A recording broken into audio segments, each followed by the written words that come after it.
There's a reason some people eat more and stay leaner, while others restrict constantly and fight for every pound. It's not genetics, it's how they've trained their metabolism to behave. Today, I'm breaking down the actual science of metabolism, how it works, why it adapts, and how to use that adaptation to your advantage instead of fighting it. You'll learn why chronic dieting backfires at the metabolic level, why muscle changes everything about how your body handles food, and a zero-time habit that can add up to 9,000 calories of monthly burn without changing your schedule. Get this foundation right, and everything else, your nutrition, your training, your fat loss, gets easier.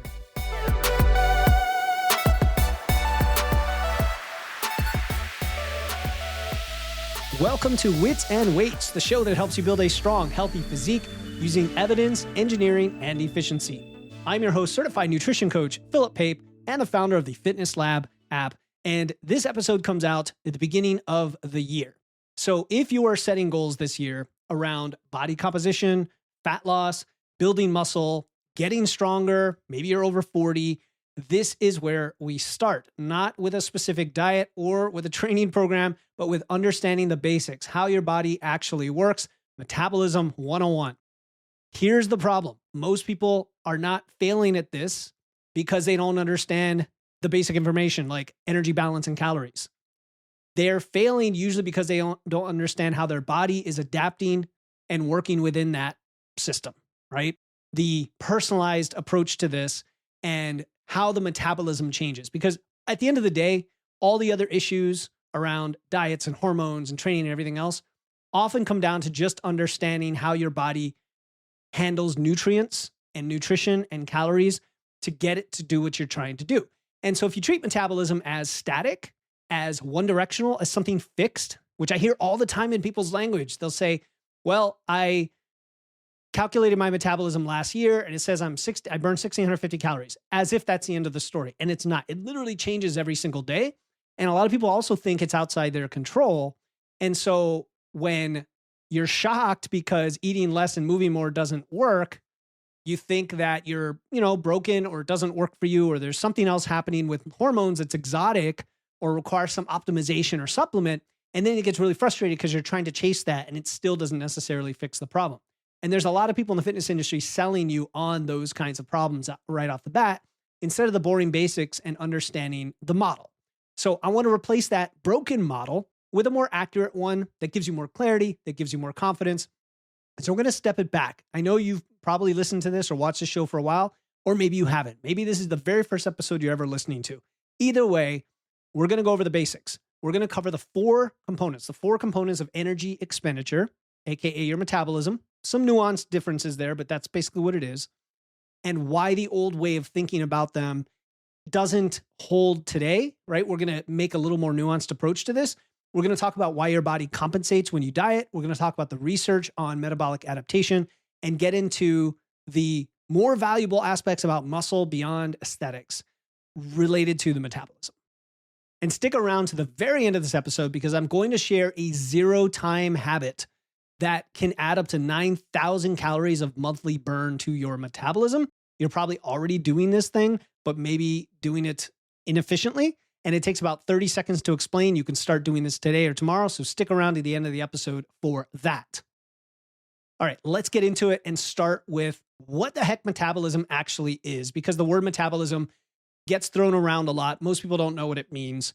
Simply, metabolism is the total rate at which your body expends energy to sustain your life, your movement, your digestion, and your adaptation. That is it. It's all the things your body does throughout the day to burn calories. It is not a number on a calculator of your metabolism. It's not a curse or a gift that's given to you genetically, even though people can vary slightly in their metabolisms. In general, we're all about the same, given the same, body composition and size. It is a rate of your energy expenditure, and that rate changes based on a lot of things, including what you do. Not just your movement, but other things that you do. It is not just energy expenditure, though. What I like to think of a metabolism is energy allocation under constraints. So it is the energy you burn every day, but it's how all that energy coming in the form of food, right? That's the only way we get energy as human beings, comes in and how it gets allocated given all of the constraints. So let me explain what I mean. Your body has a finite amount of energy coming in, again, from food, and it has to decide how to spend that energy. So some of that goes to keeping your organs running, keeping you alive, keeping your heart pumping, keeping you breathing. Some goes to digesting food. Some goes to helping you move, consciously and unconsciously. And then some goes to building or maintaining tissue. So there's a lot of turnover. There's a lot of metabolic processes going on. So when energy is plentiful, when you have plenty of food coming in, your body spends freely. When that energy is scarce, such as when you're dieting, your body starts to make trade-offs. It starts to compensate. It becomes more efficient. It cuts back on things that are not immediately essential. And this is a survival mechanism that is just built into our DNA. It's how we evolved. And that is to protect us during famines, during times of lack of resources. You've heard of probably the feast or famine concept from, ancient man, right? The problem is that most people are not accounting for this. And it's a bi-directional thing, isn't it? It's like what you eat and your metabolism both affect each other. The quantities affect each other. And then all these other things I talked about, digestion, movement, etc., affect the equation. And that's why people get confused, right? So it's not a simple math equation of calories in, calories out, is my point. Even though the end of the stream of thought, the end of the chain results in an equation of calories in, calories out that then decides how you gain or lose weight, there is so much happening before we get to that point.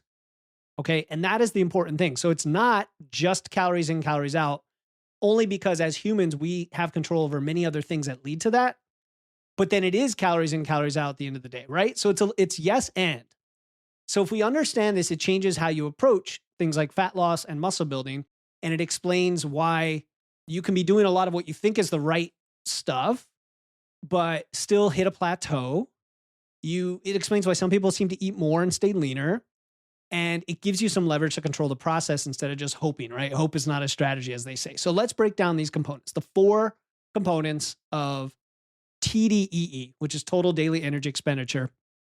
And I want to walk through each one because once you understand it, you could say, okay, how do I affect each one? Is it even worth going after that based on how big of an impact it has? So the first one, the biggest one, is your basal metabolic rate, or BMR. This is the energy required to sustain your basic physiological function at rest, but even when you're not at rest, even during the day, right? There's resting metabolic rate and there's basal metabolic rate. So basal metabolic rate is when you're awake.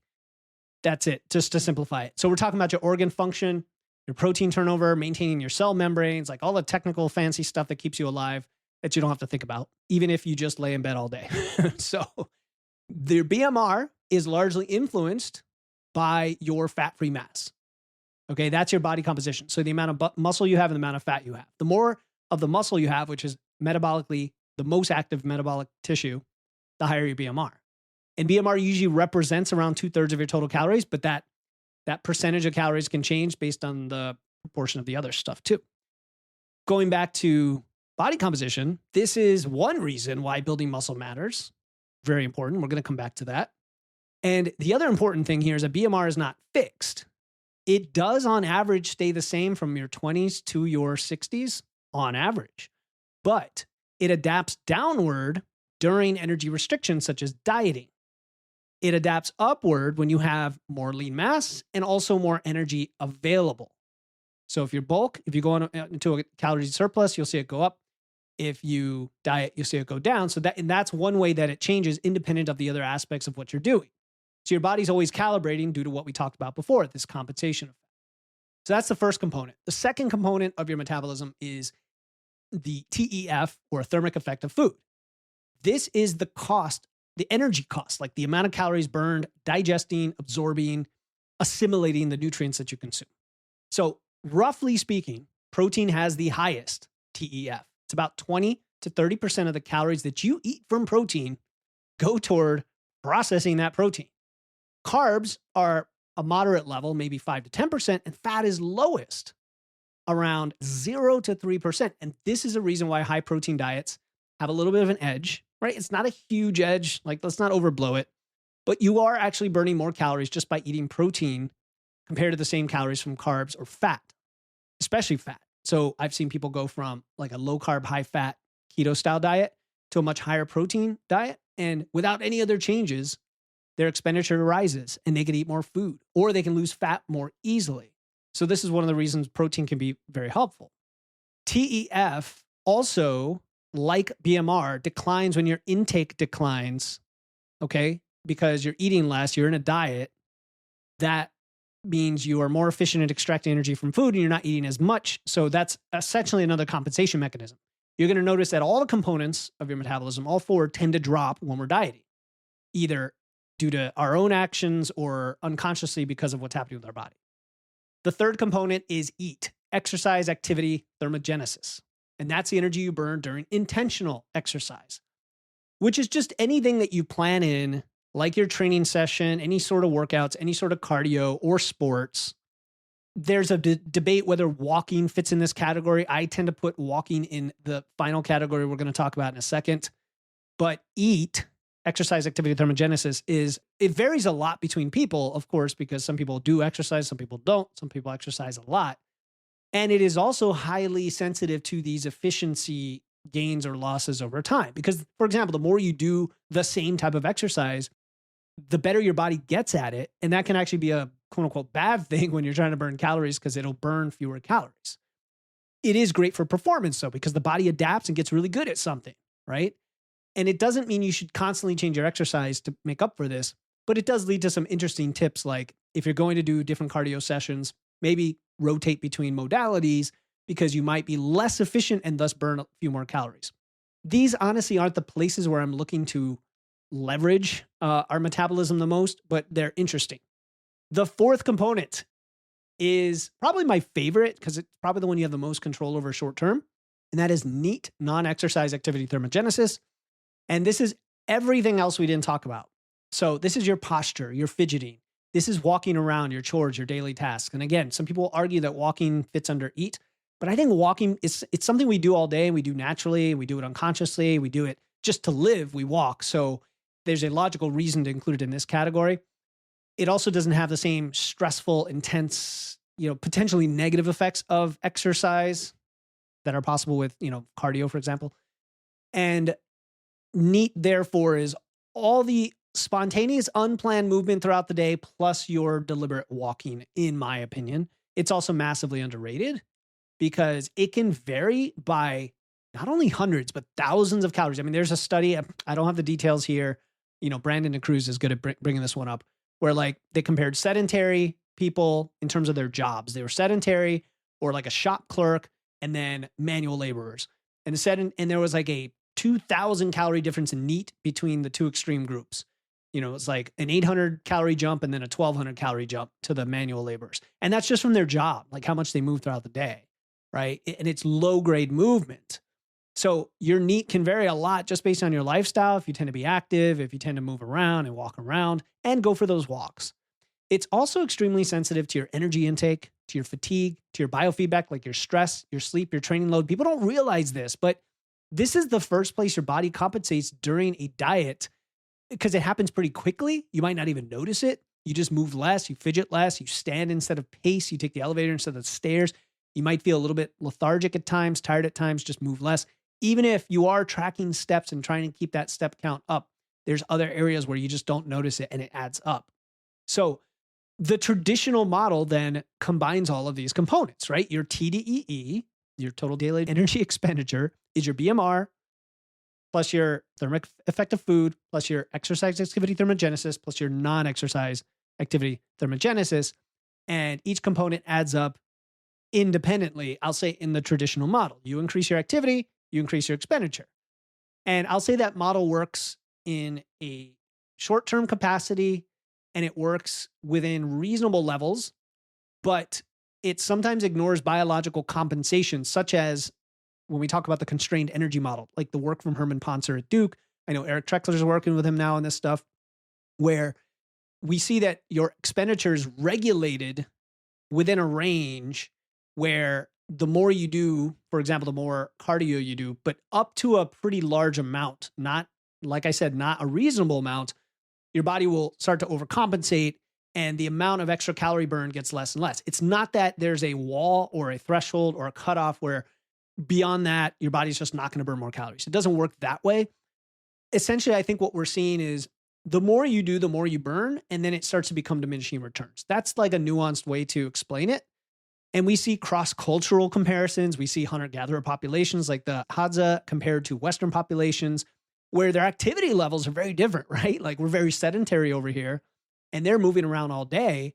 And you would think they should burn way more calories, but the total energy expenditure is usually similar when accounting for size and body composition. And again, that doesn't mean exercise or movement or training is useless. Not at all. I think that's one of the worst takeaways that gets misconstrued from that. It simply means that your body is reallocating energy. It is compensating across your systems. And hormones are a big part of that, of course, right? Your signaling mechanism from your thyroid to your reproductive hormones. Your hunger signals are a function of this. But if you add in a ton of cardio, then you might find that what you thought would be an extra 500 calories a day is only an extra 200 calories a day. If you go too far, you might compensate in other areas where you're actually pushing the needle the wrong direction, right? So it's, people are going to say, well, wait, what about athletes who put in 60 miles a week and they do burn, 5,000 or 6,000 calories a day? That's my point, is that it does work up to a point, but then there's a diminishing point of return and you have to compensate elsewhere with your recovery, for example.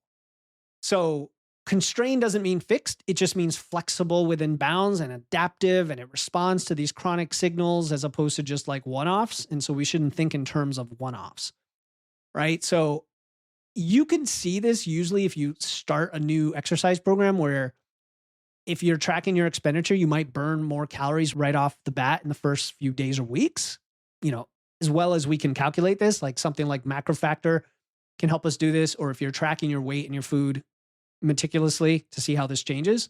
But then as you keep doing it, you might notice that your expenditure, drops a little bit back to not the original level, but something less than it was. And that could be both the compensation that happens inside the body, but the compensation you do subconsciously, physically outside the body, like sitting more or fidgeting less or taking through fewer steps elsewhere, right? And so your body's going to reduce energy expenditure in other systems. So there's a lot of confusion on that because a lot of people think it's just this mysterious compensation that goes on in your body. No, some of it is actually you're compensating with your activity.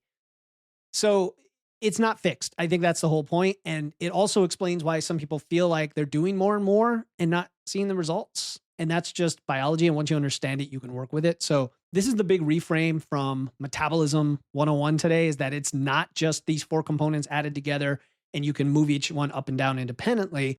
It's a bidirectional system where everything you do with every one of these affects the others. And then the things you're doing like dieting and building, your calorie intake actually affects it as well, and vice versa. So if we can simply handle our calories efficiently for most of the year, which my last episode really got into why building muscle most of the year helps this situation, we don't have to overthink it. So I want to talk about that for a second, right? If there's one thing I want you to take from this episode, it's that muscle is probably the biggest lever you have long-term fundamentally in how your metabolism behaves.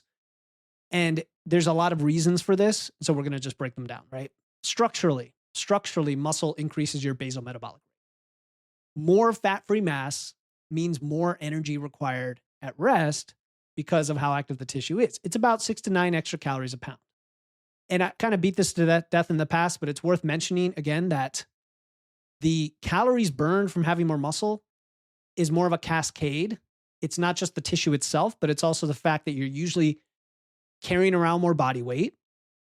Most people that I work with, most of my clients who build 5, 10, 15 pounds of muscle, they're not trying to keep a low level of body scale weight with this extra muscle because it's kind of harder to do that anyway, but they're leaner at the same or higher body weight, and therefore they're burning more calories just from the extra weight.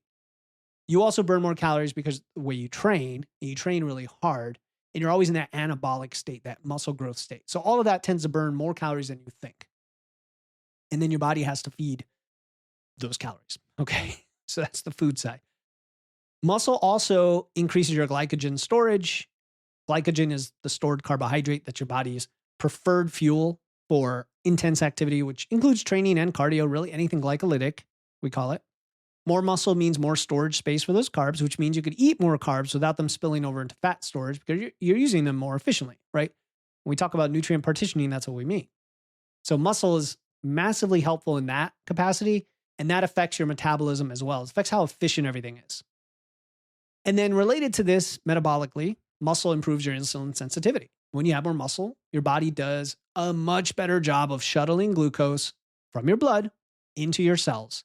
And that's where it can be used or stored as glycogen, again, not converted to fat.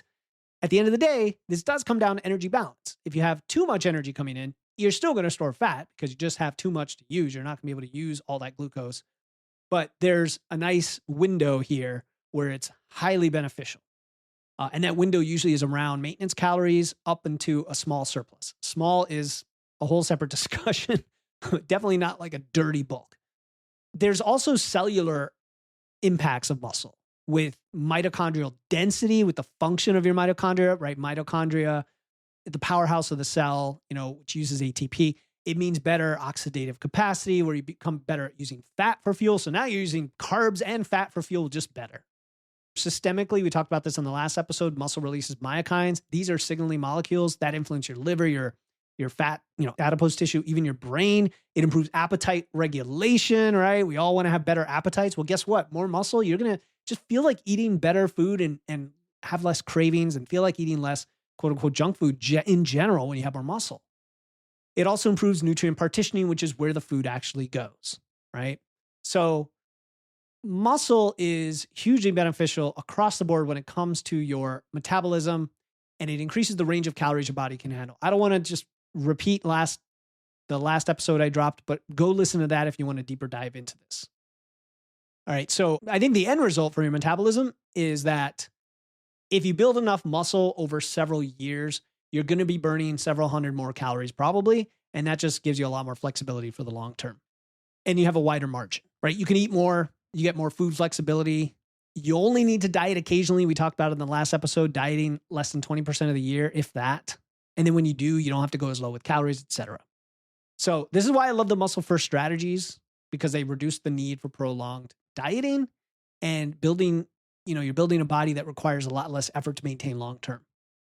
By the way, if you're finding this stuff helpful, I want to remind you that at the very end, I'm sharing a simple NEAT hack. It's neat also, but it's related to NEAT that can add up to 9,000 calories of monthly calorie burn without adding anything to your schedule. So for those of you who like time efficient strategies, you're probably already doing this to an extent, but we're going to talk about how to leverage it the most. I want you to stick around for that. Speaking of building a body that's easier to manage, this is what Fitness Lab is designed for, guys. I have to mention my app, Fitness Lab. It's super exciting. We're getting a ton of great reviews on this since it came out in November. We're always improving it. It's an AI-powered coaching app that gives you tasks every day, personalized guidance on nutrition, training, biofeedback, sleep, stress, movement, all of it adapted to your goals, adapted to what's actually happening in your body day to day. Whether you're building muscle, working through a fat loss phase, just trying to understand why your approach isn't clicking for you, the app is going to meet you where you are right now, which is the most important thing, and then tell you, here's what we're going to do next. Today, as this episode comes out, is January 2nd, which means it's the last day of our holiday promotion where you get 20% off. After today, it goes back to full price. So grab that while you can. Go to witsandweights.com/app. That's witsandweights.com/app. The link is also in the show notes. This is the easiest way right now with the technology and tools you have available at the cost to put the principles we're talking about today into daily practice and actually do them. Go to witsandweights.com/app. All right, let's talk about what happens when you do not account for the adaptation and complexity of your metabolism, because most people approach fat loss in a very simplistic way. You're going to eat less, you're going to move more, you're going to repeat until you reach your goal. Tell me I'm wrong, right? And I see people commenting on YouTube videos and social media posts like, it's simple, eat less, move more, just so flippantly and so ignorantly. And maybe this is a 25-year-old who has no problems with any of this stuff and their body's responding just fine and they're not overdoing it. But that's not you, is it? Right? Progress probably has stalled on more than one occasion when you try this, and then you don't know what to do next. Because if that's the only thing that worked in the past and more of it won't work, what can you do? Right? What can you do? And that's just like scale weight. There's also the low energy, there's the hunger issues. And most people are giving up, at some point on this journey, and then they regain more weight than they lost. And then it's just this lost cause, right? And this is a predictable result for many of you because of the lack of understanding of energy restriction of your metabolism. So when you're doing sustained diets, your body is going to reduce NEAT subconsciously. We talked about that before. You move less without realizing. It's going to down regulate your hormones, reproductive hormones, your immune function, right? People tend to get more sick when they're dieting. Your body decides, these are not priorities right now because I just don't have enough energy coming in to begin with.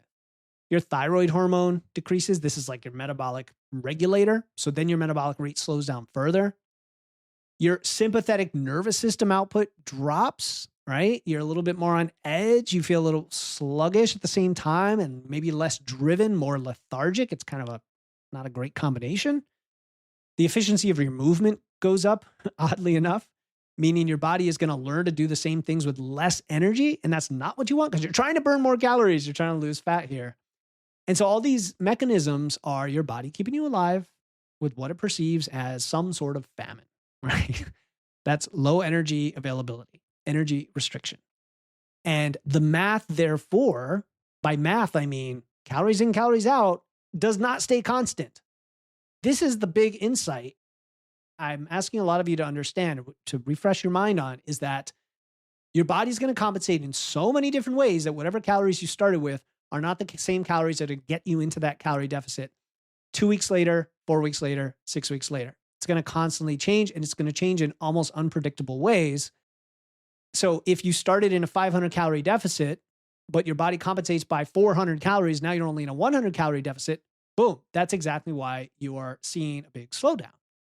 It also explains rebound weight gain because after an aggressive diet, now you're at this significantly suppressed metabolism and your body is primed to store that energy and gobble it up once you start eating. So your hunger hormones get ramped up, especially if you've lost muscle because you're not training. That's a different issue.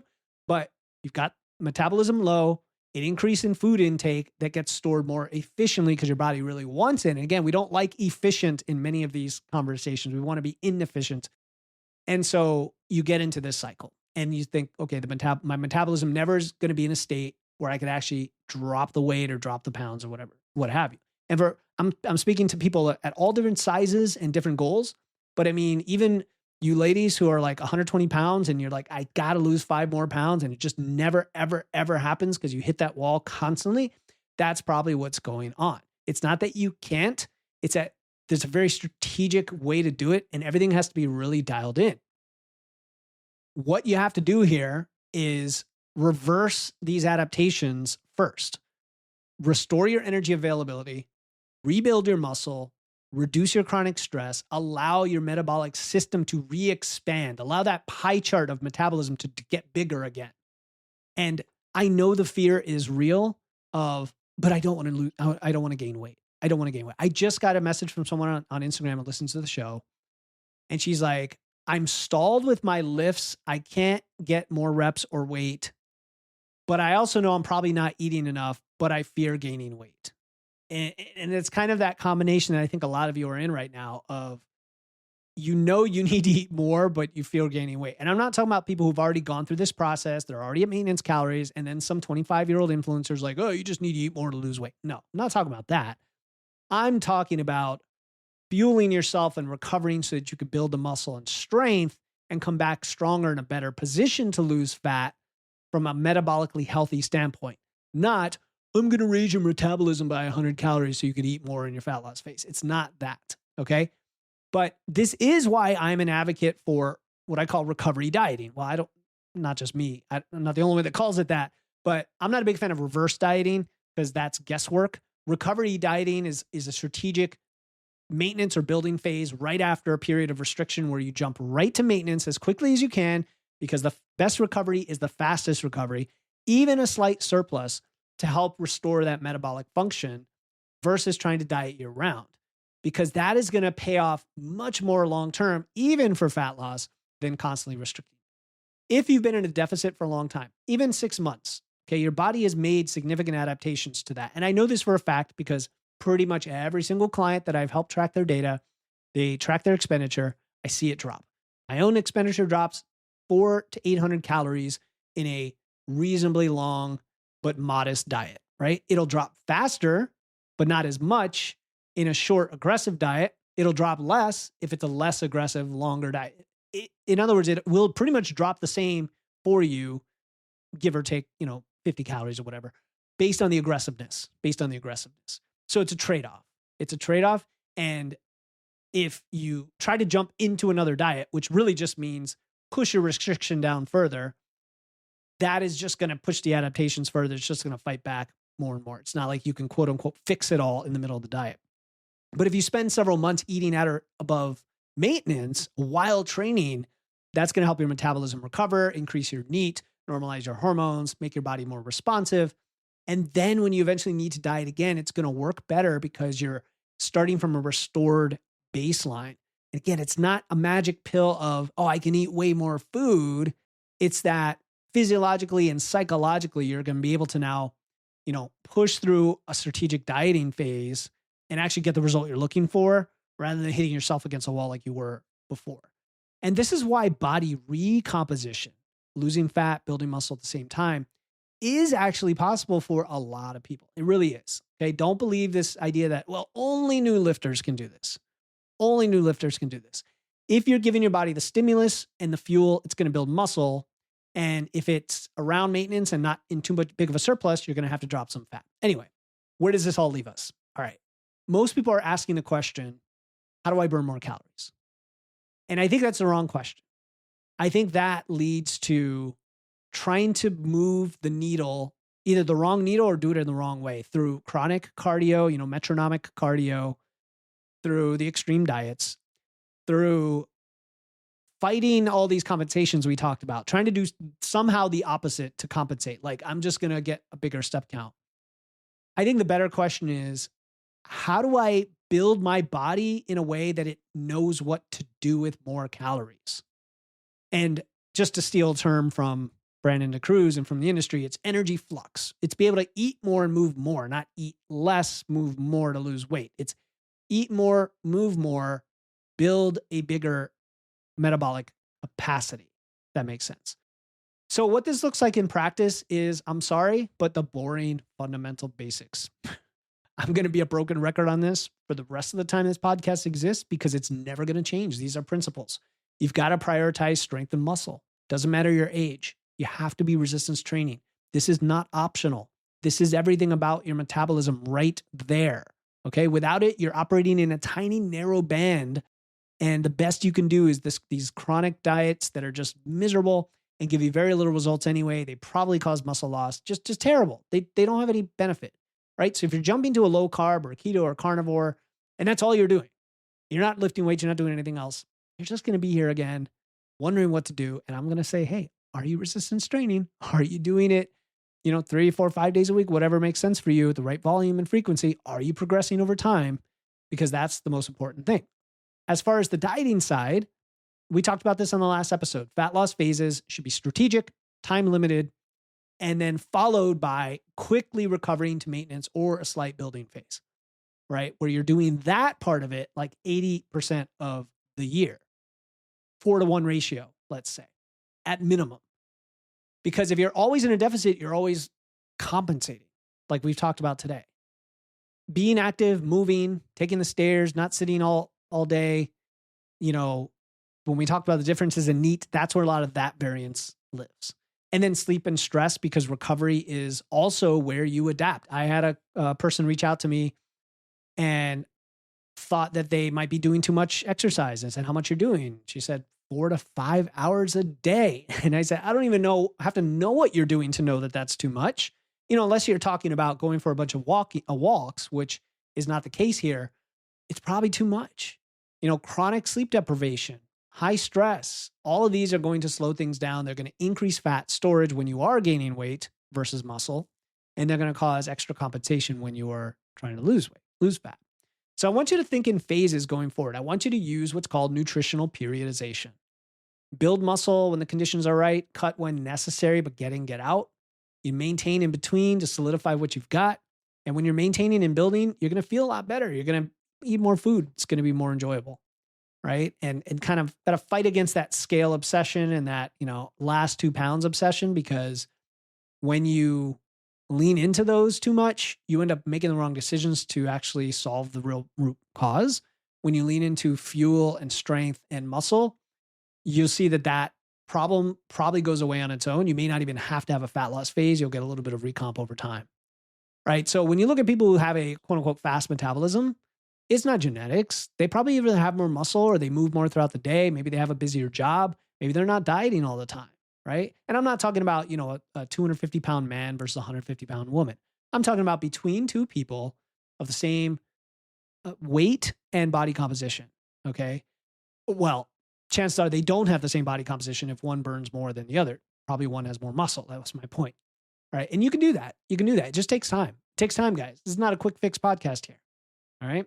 Now, I want to talk about the bidirectional thing that I mentioned before, because a lot of people think, okay, calories affect your metabolism. And that's true, right? If you eat less, your metabolism adapts down. You eat more and it adapts up. But your metabolism also affects your calorie utilization, meaning how your body uses the calories you eat depends on the state of your metabolism. So if you've been chronically dieting, your body actually wants to store more energy. And so your nutrients get partitioned more toward fat gain. Now, that's blunted, of course, when you're lifting weights and you're focused on strength and muscle, okay? But when you've been chronically dieting, the recovery is not there. The performance is not there. Even if you've been building, or if you've been building muscle, maintaining enough energy, I should say. So if you're not been chronically dieting, then your body's in a neutral state of using food, I'll say effectively, where nutrients will get partitioned toward muscle, your recovery is enhanced. It's not trying to fight and get you back to homeostasis and survive. That's a really important thing to understand. This is also why, guess what? I'm leaning more toward shorter fat loss phases for a lot of people. And by short, I mean 6 to 10 weeks as opposed to like 12 to 16 because of some of these issues where, the calories are the same, but the outcomes are different. This is why calories in, calories out is factually correct, but it's kind of meaningless because the whole equation is dynamic and changes based on you and your activity and everything else. All right. So I think I beat all that to death, but I hope you understand that eating less isn't always the answer. Sometimes the path forward is eating more, but it's eating more while building the muscle and restoring metabolism. Creating conditions where your body can really thrive. So as we start this year, or whenever you're listening to this podcast, I want you to think about your metabolism differently. Don't ask or stop asking, why is my metabolism so slow? Or I have such a slow metabolism, or I'm a fully grown man or woman, and yet I only burn this. Ask instead, what have I been doing chronically that my metabolism is adapting and responding to?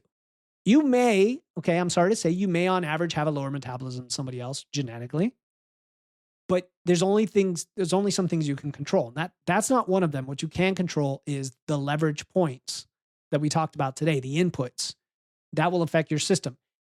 Am I saying it's going to add 1,000 calories to your system? Of course not. But you're going to do your best and forget the rest. So I heard that years ago. Do your best and forget the rest. Build muscles, stop chronically restricting, move consistently, sleep well, manage stress, right? These aren't hacks. These are like the boring basics. They work for any age.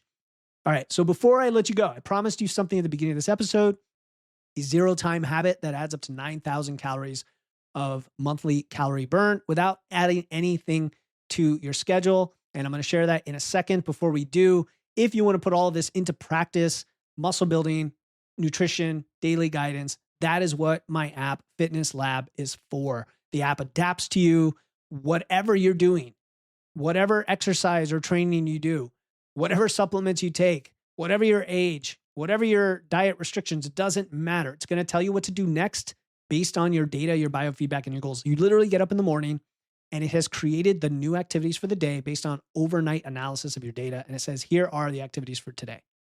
and you can chat with it. You can ask questions. It's awesome. Today is the last day as this episode comes out to get 20% off the holiday promotion. Go to witsandweights.com/app. That's witsandweights.com/app. All right, here is that habit that I promised, this invisible NEAT multiplier. It is very simple, and you're going to think, oh, this is stupid, but if you reflect on your daily activities, you're probably not doing this.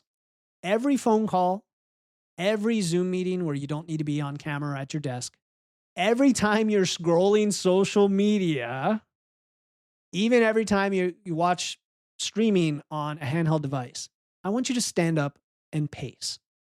That is it. The average person is spending, and you know, this is probably you. This is probably you, whether you want to admit it or not, 2 to 3 hours or more every day on these activities. And if you have a job where you're, on the phone all day, you might be spending many hours a day. But even just doom scrolling social media, catching up on the news, streaming, just phone calls and texting friends, whatever, all of that stuff, you can pace while doing it. Pace around your house, pace your office, or wherever you are. Pacing versus sitting is going to burn an extra 100 calories an hour. I'm not saying you're going to do this for hours on end, but if you did it for 2 to 3 hours a day, kind of added up throughout the day, that is 200 to 300 calories a day, which is up to 9,000 calories a month. And I've seen this in my step count. I've seen my step count go up multiple thousands of steps on a day where I intentionally made sure that I paced with these activities. I know not everyone can do it. Everyone has a different job, a different situation. But if you can, okay, do it. Because here's the thing. You're probably already doing some of these activities, but you're sitting down on the couch or you're sitting down on a chair. In fact, that's another way to think about this. Think about every time you're sitting on a chair doing something that, doesn't require a computer or anything like that. Can you just get up and pace while doing it? This is the highest leverage NEAT hack because it requires zero extra time. It's habit stacking with what you already do. You don't have to remember to go for a walk. You don't have to schedule anything. Just change where and what you do while you do these things you're already going to do. That's it. Your phone, scrolling Instagram, the Zoom calls, all of that.